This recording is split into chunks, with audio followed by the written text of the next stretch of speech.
Hey guys, Jennifer Hobbs here with another episode of Celebrate the Struggle. Where if you haven't seen another episode, my mission is to make a safe space for people to just share their life stories, which all of ours consist of struggle, some of trauma. And so to make a safe space where we can share those stories and become enlightened about situations and issues that we don't know much about, and then hopefully send a message of hope to those that can relate to stories like my guest here, Rob Caudill. Maybe someone listening today is going to be able to relate to him and get some hope from it. So welcome, Robert. Oh, thank you for having me. I always love doing these things. I look forward to hearing more about your journey. And you had mentioned before I pushed record about speaking engagements, but so we'll kick it off with, I read that you are an Army veteran and, Well, Marine.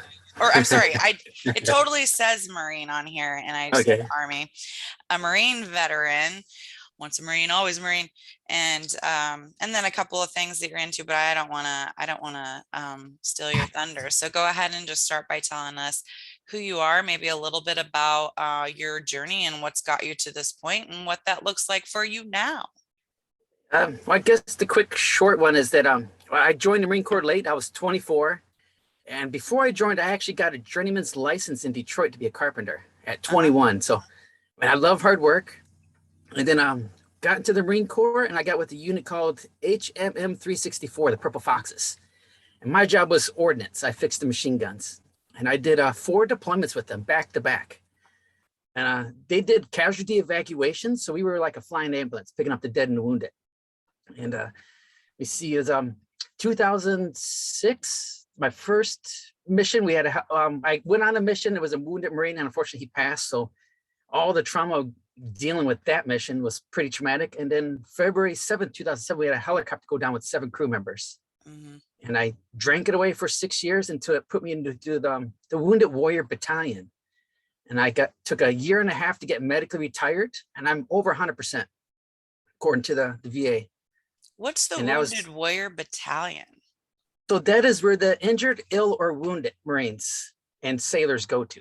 And like the Army has their base, and you go for recovery. So when you show up, they're like, would you like to heal and go back to the fleet, or would you like to just be retired out? And I think it was like when I got there, they said 95% of people choose medical retirement. So I took the medical retirement and took a year and a half to get through all the appointments, 5 appointments a week I had to maintain, all this stuff, and I had to prove everything. And I eventually got out. It took a year and a half. Yeah. I actually, when you had mentioned that about the unit you were in, I had to Google it because I was like, like I just want to see what I can read about it. And I got the vibe from the stuff I read that you guys were evacuation related, Yeah. your mission. So, Yeah. so you, oh, sorry, If go you ahead. go to the Marine Corps Museum in Quantico, they actually have the Purple Foxes as a permanent exhibit. It's a hill battle. And you got to go into the helicopter. And as you're walking through, you're actually walking through a helicopter, and you come out the back, and there's all the mannequins and the hill battle. And the Wow. Purple Foxes are in the Marine Corps Museum in Quantico. Quantico. Because Huh. you got to be pretty tough to call yourself a Purple Fox in the Marine Corps and be proud of it, I guess. Right. Well, we are proud of you. Good job. Thank you for your service. Yeah, I loved it. So as you came back, you said like you drank for 7 years. So Yeah. what was, and I mean, I kind of know the answer to this question, but just to share with our listeners and people watching this, tell us about that rough transition. What'd that look like, and why was it, what pushed you to alcohol? Did you have a support system? Tell us about it. Well, I guess just once you go into Marine Corps, it's kind of the culture to drink. Mm-hmm. So then I kind of absorbed it. And then when I started having issues, I would just drink until I passed out. And sometimes I would work myself up to absinthe, which was 180 proof. And I was drinking half a bottle with no water, I just put water and absinthe, no sugar, nothing. I used to drink Wild Turkey Rare Breed by chugging it from the bottle. Dang. Until I would pass out. And now gout was a major factor to stop me from drinking. Mm-hmm. Because I did a lot. And what else did so then I just started going to the Wounded Warrior. They just put me with meds. I have 8 pills a day for nightmares, anxiety, pain, sleep. And then I found a local group about meditation, the singing bowls, like the Nepalese chants. And I went to them, and it's kind of crazy. I had this crazy, I knew it was a hallucination, a flashback, because I was laying there and they put the bowls around me and all this black smoke just come pouring out of my mouth. And I mean, I could see it, but I knew I was having a hallucination because I was having them all the time in the Wounded Warriors flashbacks. And it was like evil faces in the smoke fighting. Wow. And when I asked them, well, what was that? And they're like, oh, you were having kind of like a hallucination, like it was coming out of you. All the bad was coming out. And I devoted myself to them for 5 years. I was doing it 5 days a week for like the first 6 months. And then the lady in charge of the group, she was a retired RN. She actually helped me come off my medications and strictly meditation. And I went the last 3 months in the Wounded Warrior Battalion, openly, no medications, telling doctors no meds, refused all meds, and got 100%. Wow. So as long as you're doing something to progress yourself, which was meditation and all that, Right. that counts. Right. Oh, I got so many questions. I'm going to try and slow my brain down and separate these thoughts. But for my first question is, when you started the meditation and clearly it was helping to where you continued for 5 years, how did that help with your alcohol use? I mean, well, yeah. and for any of us, it may not be alcohol. It Yeah. is for me, but your destructive coping mechanisms. How Yeah. does meditation help with that? Well, I was able to kind of slow my mind down, and just when I would get overwhelmed, I would just do my meditation. And it got to the point where I can go now, I can lay down and I can do my little meditation chant in my head, and I'll be out within 2 minutes. I'm sleeping. Like, yeah. Oh yeah, it's lots and lots of years of work for that. But I bet. yeah, I'm able to do it. Wow. And instead of like drinking a half a bottle to fall asleep, No kidding. just whisper to myself for 2 minutes. Hmm. And I also do yoga. So I put myself through become a yoga teacher. And I even use my GI Bill to get my yoga training. So Shut up. Yeah, I got paid to sit in yoga class to learn yoga. Like, was it a state university? Yeah, the community college. Oh my gosh. Wow. Like, I mean, I know around here, I know like a friend that offers it outside of, she does it on her Yeah. own, but I haven't even heard, I'm sure I haven't been in school in a while, but yeah, it's that's like incredible. a new one. And when I was signing up, they're like, oh, it's an actual certificate, and the government, it's approved by the government to get GI Bill. And I was like, oh, I signed up. Oh my gosh, I'm gonna have to check into that to see if they have anything like that around here. That's incredible. Okay, so another question I was gonna ask you. Well, you kind of already asked it because I was gonna ask you about like when did yoga come in? Did it come in after the meditation? No, I've only been doing it a couple years. Mm-hmm. And that is more for my physical, because you see, I got 10% per ankle, per knee, my left hip, 4 discs bulging in my spine. My whole C column has nothing but bone spurs, the entire column. And mild to moderate spinal stenosis. So my spinal column is deteriorating from the inside out. And I'm told I'm between a level 3 and a 4 on some of my discs, and 4 being the worst. And what else? I have bilateral bicep impingement and the whole mental health package. Yeah, I can't even believe you remember all that, but I guess when it's I'm like your Rain body and yeah. So now no meds. I just do I smoke my little medical marijuana. Right. And you feel as though that gives you benefits. Yeah, and I've actually been downgrading a lot. So I mean, I was like a chimney, but now I've downgraded. So like, I guess in my peak I was doing about an ounce a month, sometimes more, but now I'm probably not even a half ounce for the whole month. Right on. So I'm Does that really help you with both your mental and your physical? Yeah. Like, do you try my anxiety for mine, because it's like yes, I have the tinctures, and then I take the little gummies, the edibles. Yeah. But I mostly kind of just smoke, but that's just to calm my mind down, because it's like a dribble on Red Bull. It just bounces. Right. And also the pain. I have a lot of pain, man. Sometimes I can't walk because the pain's just so intense. That's why I was asking about the CBD, because I've heard from other people who have fibromyalgia or other types of pain that they have Yeah. benefited from the CBD. Yeah, Wow. but it can only do so much. I mean, you hit a certain point, you just got to bear through it. Okay. Yeah. So what was life like before, like who was Robert before he was a Marine? Well, I guess I grew up Detroit, or just outside Detroit. So in the 80s, I was on 8 Mile Detroit growing up, and then we Mhm. upgraded, moved to 9 miles. We from ghetto to trailer trash. Because I it's like it. and then yeah, and I just high school I got into a wood shop at 12, and then I worked myself up through high school as a senior, and I was doing building trades, and then got out of high school at 17, went straight into the union apprenticeship. And I did that for 4 years, like 30 below zero wind chill, 100% 100 degrees outside the summers, the humidity on that. And then I just got tired of it. And it was funny. I left the carpentry because I didn't want to destroy my body. So then I went and became a mover for 2 years, and then a Marine for not absolutely destroyed it. Hmm. But So what's going on with you now? You like I had read and you've mentioned yoga and art. So yeah, how do you use that not just for your own self-care and personal development, but I have, read from what you had said, like you're trying to help as many people as you can. yeah. Well, I love art, so I'm usually doing 3, maybe 4 projects per each day, like different ones, different mediums, and I rotate through them as they're drying. And I just build and I build and build. That's, I guess, I'm like a really creative, so I always have to be building. And then a lot of my stuff is pretty dark, so I put my anger, my frustration into my art. So it's like, I guess, like a writer would do with their writings, I just do it with art. I put that into Hmm. that. Yeah, you sent me something that I totally dug. If you're okay with it, Oh I'll yeah. share that when I share this podcast episode, and anything else that you want to feature, we'll get that taken care of. Okay. So if people did want to, stalk you and see more of your art, do you have it online or anywhere where they can Yeah. check it out? Yeah, I go by Bobby Gongs because one of the things I like to do is I like to build gongs for the meditation. I built 10 or 11 right now. So I'll get a sheet of metal and I will, with a Dremel, I will hand engrave it.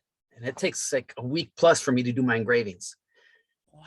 And then I hand pound them, and then I put exotic wood handles on them, and I usually donate them to like my friends' nonprofits or my own collection. I kind of build my own collection. Hmm. So I Wow, just, you are really creative. yeah, I'm like a jack of all trades, master of some.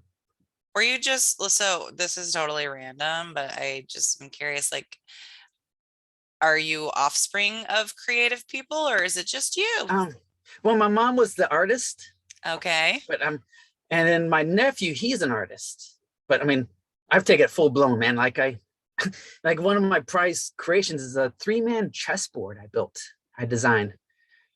And I laser engrave it and I hand paint all 288 squares, like no tape. I with a micro brush and I hand paint the razor thin lines. Wow. And I've built 4 so far. And this is the only one that's been a success because I love geometry. So trying to figure out the geometry for my center is very difficult, but I finally figured it out after 4 attempts. So do you totally just work solo or do you have a community of people that you tap Um, into that creativity with? I'm like kind of on my own because like I have an RV and I gutted the back bedroom and I put a CNC machine back in there with a laser and my toolbox. So I just kind of hang out in my RV. I mean, I built this contraption to hold my TV up top that swivels 90 degrees in the RV so I can kind of sit anywhere and it moves. And my machine just runs and I just kind of just smoke and paint. Do you travel or do you just kind of keep it usually in a? I want to travel, but the guy sold me a lemon. So not only do I have to do my art, I'm actually remodeling this whole thing. I had to do the front hubs, I have to do the radiator, I did the whole roof, I put skylights in, tore out the bathroom, and I put in a whole new bathroom, like a countertop out of redwood planks. Put a tub in there. So it's like a full-on project, and it's gonna look like the A-Team van. Wow, I am gonna have to stay in touch with you. I need to see more of these pictures. Your creativity just kind of leaves me over here just Oh my God. dumbfounded. It's so cool. I dig it. But the creativity is contagious. Pass it on. And it's so cool that like, if you were to like split the faces, like Marine and complete creative artists, like Oh, boom, everyone's well, just so completely different, and you can't judge a book by well, its cover. well, in Iraq, I was actually painting the armor on the helicopters, and Oh, then did I you? tried to. Oh, Sorry. go ahead. Like I saw the paintings of the like purple foxes. Did you have anything? No, that was the Okay. airframes. But like Okay. when you were going up to the crew door, the piece of armor that hung on the thing, I got to paint a few of them. And then I tried to start called machine gun art, where I took ammo cans and I would paint ammo cans. And then guys would put them in their machine guns and go fly around missions with custom painted machine gun cans. But that didn't really catch on except for my unit. And then yeah, I used to paint like on the walls. I'd paint on the gun lockers. I'd paint anything I could put my hands on. I would just paint. And my command let me. I even paint the face masks for the air crew. It's so cool that you got to, tap into your creative side even during active duty. Yeah. Well, I mean, you always need that artist marine. And I kind of fell into the artist marine unit and got to decorate the unit, which is pretty cool. Mm-hmm. And like, how did all your peers like thrive on it as well? Like just got positivity and like interested and supportive. Yeah, they would come to me like they would finally get their face mask that they could wear with the helmets for the air crew, and they'd, hey, can you paint this for me? And I'd like, just give me a picture or tell me what you want. And 3 hours later, I was like bringing them back their face mask fully painted, and they just loved it. So it's really funny seeing the different faces on there, because like one guy was a shark, one guy was SpongeBob. So like big 6-foot dude standing there with a SpongeBob face and full combat gear. It's like, it's funny. That is funny. It's hardcore. That reminds me of us when I was at basic training. I'm gonna get off on a tangent and tell a funny story. When I was at basic training, one morning we were about to take off running, and my mom, I had her send my favorite pair of tennis shoes because I was getting shin splints so bad. And I asked her, like, can you please send those, Nikes or whatever they were. Yeah. Well, they were red and had a bunch of well, they were red, but they had tons of silver spots on them to where like it was almost looked like pink. Bedazzles. Like it's not as bedazzled as it sounds, but it like if you glanced at them, yeah, they're not like white, they're not black, but I needed them for my shin splints. And that morning, as we're getting like standing at attention, getting ready to like hear the command to run, the like one of the drill sergeants or I think it was like one of the officers rolled up, and he's standing right here, and I'm trying to face forward, and he's like, you look like a real killer in pink shoes, private. And I was like, yes, sir. That's the blood of the enemies on your feet. Yeah. There you go. That's what I should have said. Well, man, like this is incredible. I love hearing all of it. Everyone is just so different. And so all of these conversations are just so enlightening for me. And I hope that they're so enlightening for other people, not to mention incredibly interesting. And so let me get back to my questions, because I feel like you've done such a good job of painting a picture of yourself for us. And so some of these you've kind of already touched on. I typically ask people, because I really think that self-care and like that kind of personal development and self-reflection is super important for us to be able to thrive and help with our mental health. And so I always ask people on here about it, because I hope that they will give ideas to other people that need to take it more as a priority. For physical, mental, and spiritual self-care, what else do you do, besides all of this art and this yoga? Is there anything else that and medicinal marijuana, is there anything else that you benefit from, and so you try to keep it consistent with your life? Well, I guess the biggest one is like staying moving. Is because I hired a personal trainer, and it's $432 a month, but it's got me feeling so much better. So like, instead of waking up in pain and going to bed in pain and being in pain every day and sometimes unable to walk, I'm only in pain for maybe a few hours at night, once a week. because Oh, I hired good. a personal trainer, and he's a Marine, and he's like very specialized in injuries. So he knows all my injuries. I'm actually doing workouts with no pain. And the days Awesome. where I am in pain, like I'm barely hobbling in there, like I can barely stand, and I do his workouts, and then I'm like no pain when I'm done, because I think just because I get moving, and I just get in that mindset that I am not hurt, because that's a lot of it. It's your mindset. Like Oh, you make yourself in pain. goodness, yes. I mean, I haven't always been able to say that. Oh my goodness, yes. Like just through my own personal growth that I've been able, to identify that like my body's so much stronger than my brain. It's your brain, all in your brain. And so I'm glad you mentioned that. And I'm glad that you mentioned that having that personal trainer and all that physical activity has helped you not only with, you had said you have gout, right? Oh God, horrible. So gout and then CC. all these other physical things going on. The fact that, like investing in a personal trainer and all of that physical work, people would be scared of that and think that that would just hurt their body more. And so I'm glad you tell people that, because there's going to be people out there that are experiencing a massive amount of pain that feel like, strenuous anything is going to damage their body, when really we need to get out of our Yeah, head. and I guess going to where you're talking about the pain and the gout, I have celery seed. I don't know So I what go that to is. it's so like the celery we could eat. Well, the seed of it is actually really good for gout, and it is the best treatment for gout. And it's at Sprouts. It comes in little capsules. So I go to the Sprouts, I buy the capsule, and when I'm having my flare-ups, I can take my gout, and within 2 to 3 days, it's gone instead of 2 weeks.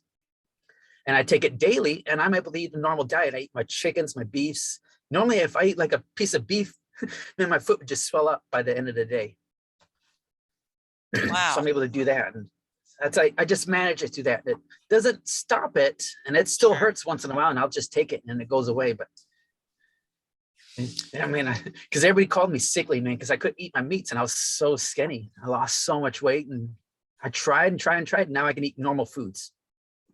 Yay. I'm so happy for you and just where you are in your life. Wow.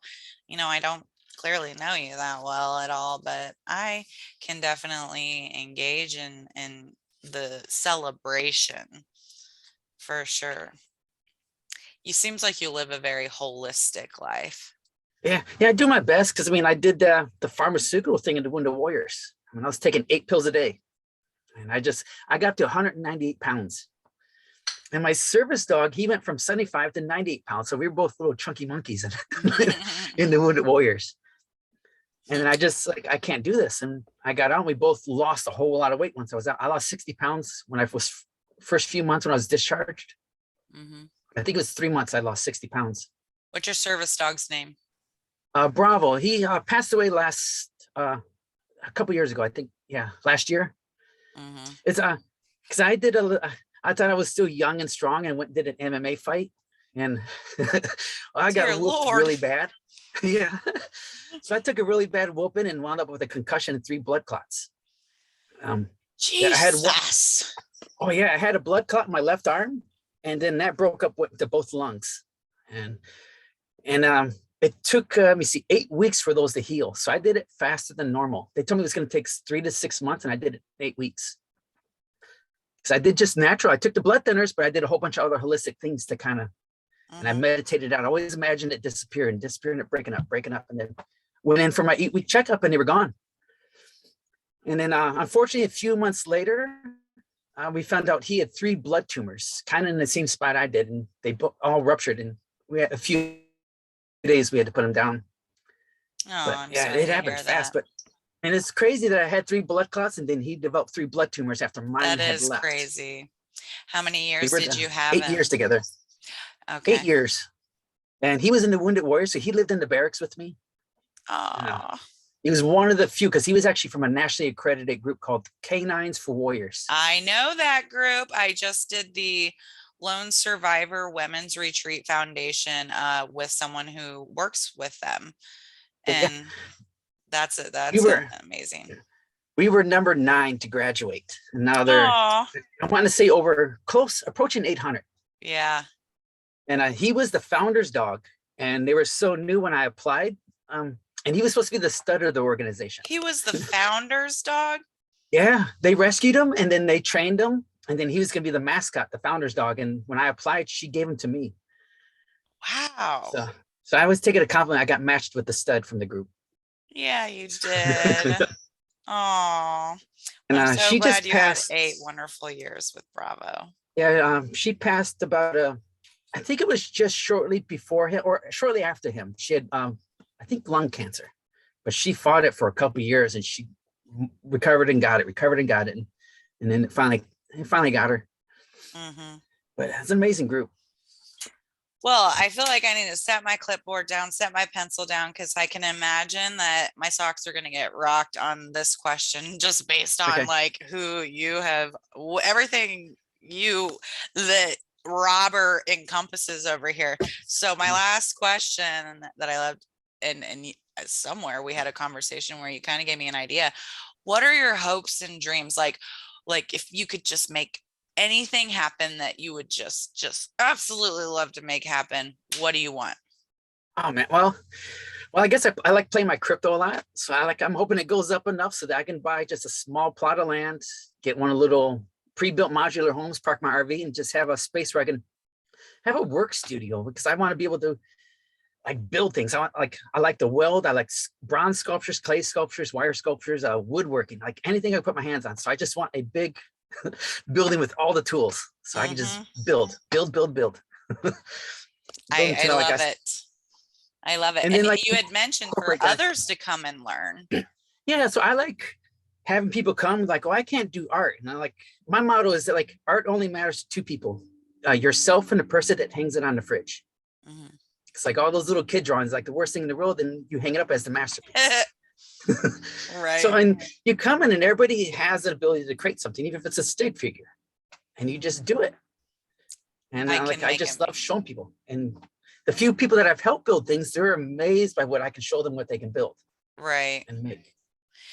Right. I can only imagine. Like, I have always considered myself to not be a very creative person, but then I stepped out of that mindset and I started to realize, like, I just needed to tap into it more. And, like one time my husband and I went to a painting class and it wasn't like a follow these rules. It was like, pick one of these pictures that you would like to kind of create.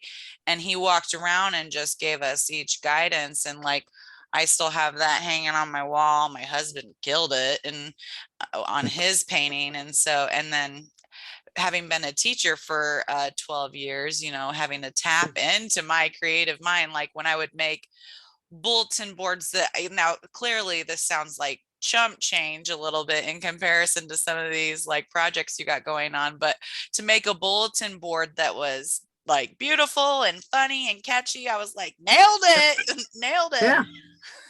Yeah, well, yeah, it's all about like I like to paint like little plastic skulls. I wait for Oh, Halloween to cool. end and I go in there like let me see. Yeah, get one. Yeah, yeah, like little bitty guys. Cool. Tiny little things. And I buy like kind of exotic paints, the high-end paints. I did all the Michaels ones, but now I'm getting to where I order these and it takes like a month to get shipped here. And I never painted with the quality of these paints. It's called Culture Hustle. Hmm. And he has like the black 3.0, which is the blackest paint you can buy in the market, the whitest paint. I have the goldest gold paint. I have the the bluest of blue. And he's a funny, like he's funny when he names his stuff. It's like the Yeah. gold is the gold paint. And it's nothing. I've a lot of paints and none of them compared to what I buy from him. Uh-huh. Yeah. I Like do like if you to go to my paint, but it's a work in yeah, progress. yeah, if you go to my wall, my paint wall, I have over 100 bottles of shades. I mean, like 100 Really? colors. Yeah. Cool. And then there's a basket with paints that don't fit on the wall. Like I feel it's a like lot. you're so prepared and ready to make your dreams come true. And so I look forward to sitting back as a bystander, if that's even the word, your audience and watching your dreams come true and all the people that you can help in so many ways. Cause those are, and I Mhm. fortunately know that like those creative outlets help you in far more ways than um just mentally, like that ends up Yeah, affecting you physically and then your relationships with others and all of that. So because fantastic. yeah, a lot of my work's been published. I have like poems published. I have short stories published, and then my art has won art contests. Like I've been published in a national little poem book too, so it's kind of submit stuff Cool. and it gets accepted. Right on. I love that. You're like, and it gets accepted. Um, so I'm gonna put it in the show notes, but do you want to tell the listeners and viewers how they could follow you? Any social media or website Yeah. links? Well, I do the Facebook. If you go Bobby Gongs, like the Yes, you mentioned Gongs. that. Hmm. Yeah. I got there. Then I do the Twitter. I only do that just because I follow my cryptos, so some of my cryptocurrencies on there, and you gotta follow that. So I'm like a Rain Man with cryptocurrency. Like It kind of cracks me up that you say I do the Twitter, because that's like totally something my husband would say, like, you on the Snapchat again? And like he always says, he's so funny. yeah. So okay, good. We for those of you that just heard that, if you didn't catch it or you're driving, we'll put it in the show notes, and we'll get to see some more of your creativity that comes from everything that makes you. So anything else you want to tell us about, add? Not really. I mean, that's kind of all of it. I mean, it's just crypto and art. And yoga. That's all I do in life. Yeah, and I typically don't ever ask people that at the end, but since you're just so full of surprises, I thought I would ask. So thanks again, Robert, for being on here, and thank you so much for coming to get comfortable with the uncomfortable. And yeah, if you ever need me again, just let me know. I mean, I'm full of stories. Okay, I'm gonna hold you to it.